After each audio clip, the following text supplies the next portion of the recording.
El No Somos Gilipolles neix d'un cabreig com a artista, però també com a persona.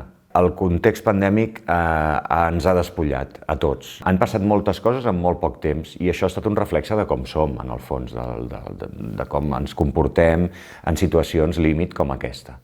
Per tant, quan anava avançant la pandèmia, jo veia que passaven coses que eren que ja estaven enquistades de molt temps enrere, no només per la pandèmia, però que la pandèmia les va fer aflorar, les va exhibir de manera molt descarnada. A mi m'ha canviat molt la pandèmia. Jo abans feia personatges, bé fos a la tele o amb xarxes, no? Si era el Mas o era el Cristiano Ronaldo o el Jacobo, a mi em deien president pel carrer. I de sobte vaig començar a fer uns vídeos on era el Bruno, i es va acabar, els personatges es van acabar i de sobte el personatge és el Bruno.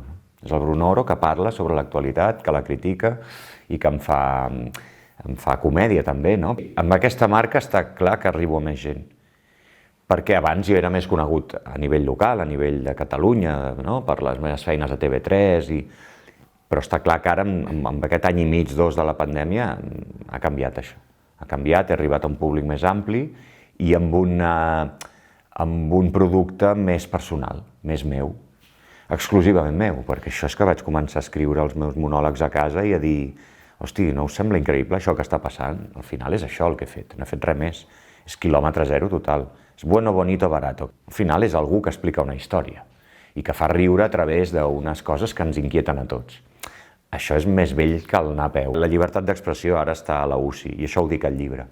L'humor ara és complicat. Jo abans de penjar un vídeo m'ho penso, perquè penso, ui, aquest col·lectiu s'ofendrà, ara em diran això, em diran allò.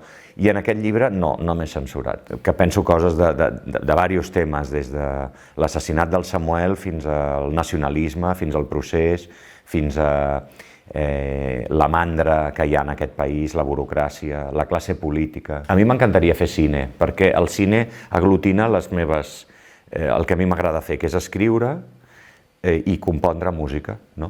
I interpretar, lògicament. És tot, el cine, i m'encantaria fer una pel·lícula, ja fos escriure-la jo o posar-me al servei d'un director. És una mica la meva assignatura pendent.